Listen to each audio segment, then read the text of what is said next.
السلام علیکم ورحمۃ اللہ وبرکاتہ۔ میرے عزیز بھائیوں اور بہنوں، آج جب میں نے اپنا جی میل اکاؤنٹ کھولا تو بہت سارے سوالات آئے ہوئے تھے، جن میں تقریباً 10 سوال صرف کتے کو لے کر کے تھا کہ کتا پالنا کیسا ہے، کیا شکار کے لیے کتا پال سکتے ہیں؟ کسی نے سوال کر کے حد ہی کر دی، کیا کھیت کی حفاظت کے لیے کتا پال سکتے ہیں؟ حالانکہ یہ کھیت کی حفاظت کے لیے میں پہلے بھی بتا چکا ہوں۔ ایک میل تو اس طرح کا آیا ہوا ہے کہ اصحاب کہف نے بھی تو کتا پالا تھا، پھر تو ہم بھی پال سکتے ہیں۔ تو آج میں اسی ٹاپک کو آپ کے سامنے رکھنے جا رہا ہوں۔ بڑے گیان والے لوگ دنیا میں موجود ہیں، غور سے سنیے گا، بہت ہی امپورٹنٹ کلپ ہے۔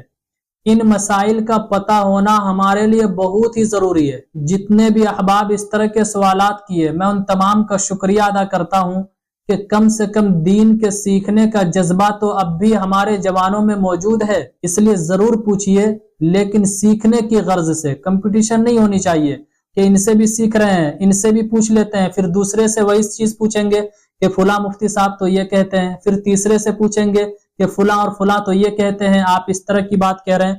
تو کمپٹیشن نہیں ہونی چاہیے، سیکھنے کی غرض سے سیکھیے، انشاءاللہ بہت ہی فائدہ ہوگا۔ اور میرا بھی مقصد ہوتا ہے آپ کو سکھانا، سیکھنے سکھانے والوں کی تو ویسے ہی بہت زیادہ فضیلت آئی ہے۔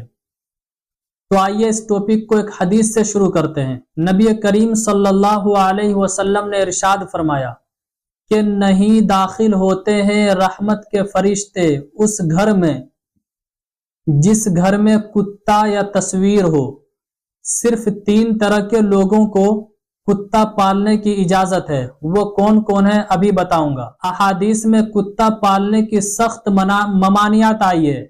جہاں کتا ہوتا ہے وہاں رحمت کے فرشتے نہیں آتے، اور ایک حدیث میں ہے کہ بلا ضرورت کتا پالنے والے کے اعمال میں سے روزانہ 1 قیرات کم کر دیا جاتا ہے، اور دوسری حدیث میں ہے کہ اللہ تعالی کے یہاں کا 1 قیرات احد پہاڑ کے برابر ہوتا ہے۔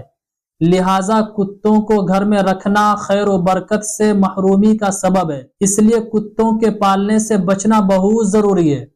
لیکن اگر کتے کو جانوروں اور کھیتی کی حفاظت کے لیے یا شکار کے لیے پالا جائے تو اس کی شریعت نے اجازت دی ہے۔ تو کتا کا پالنا محرومی کا سبب ہے، لیکن 3 شخص کو شریعت نے اجازت دی ہے۔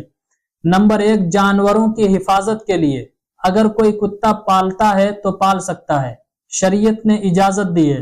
نمبر 2، کھیتی کی حفاظت کے لیے اگر کوئی کتا پالنا چاہتا ہے تو پال سکتا ہے، شریعت نے اسے بھی اجازت دی ہے۔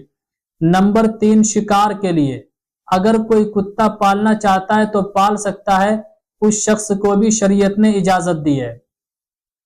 ان 3 شخص کے علاوہ اگر کوئی شخص کتا پالتا ہے تو شریعت میں اس شخص کے لیے ممانعت آئی ہوئی ہے، بلکہ منع کیا گیا ہے، بلکہ رحمت کے فرشتے اس کے گھر میں داخل ہی نہیں ہوتے ہیں، اور پھر روزانہ اس کے ثواب میں سے 1 قیرات کم کر دیا جاتا ہے۔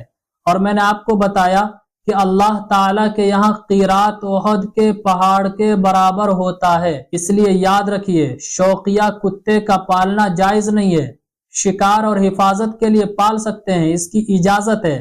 اب جو اصحاب کہف کی بات کر رہے تھے جو صاحب کہ انہوں نے کتا پالا تھا، اس کا مطلب ہے ہم بھی پال سکتے ہیں، تو غور سے سنیے۔ امام قرطبی فرماتے ہیں 2 بات ہوگی اصحاب کہف کے کتوں کو لے کر کے، یا تو اس کی شریعت میں کتے کا پالنا جائز ہوگا، اس کی اجازت ہوگی، اس لیے انہوں نے کتا پال لیا ہوگا اپنی شریعت کے مطابق، یا پھر کسی کی بکریوں کی حفاظت کے لیے انہوں نے کتا لیا تھا۔ اور فرعی احکام میں ایسا ہوتا رہتا ہے کہ مختلف شریعتوں میں فروعی احکام مختلف دیے گئے ہیں۔ بہرکیف اصحاب کہف کے واقعے سے کتے کو پالنے کے جواز پر دلیل کرنا یا دلیل دینا یہ درست نہیں ہے۔ میرے عزیز بھائیوں اور بہنوں، امید کرتا ہوں آپ کو اچھی طریقے سے یہ باتیں سمجھ میں آ گئی ہوگی۔ اس کلپ کو آپ ضرور شیئر کیجئے تاکہ جو شوقیہ کتا پالتے ہیں وہ اس حدیث کی وعید سے بچ سکیں۔ دین کی بات ہے، دین کی بات کا پھیلانا صدقہ جاریہ ہے۔ السلام علیکم ورحمۃ اللہ وبرکاتہ۔ اسلامک اسکالر مفتی خضر حیات پارس منی کے آفیشیل چینل کو سبسکرائب کیجئے۔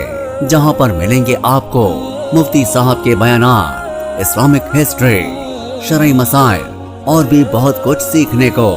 جزاک اللہ۔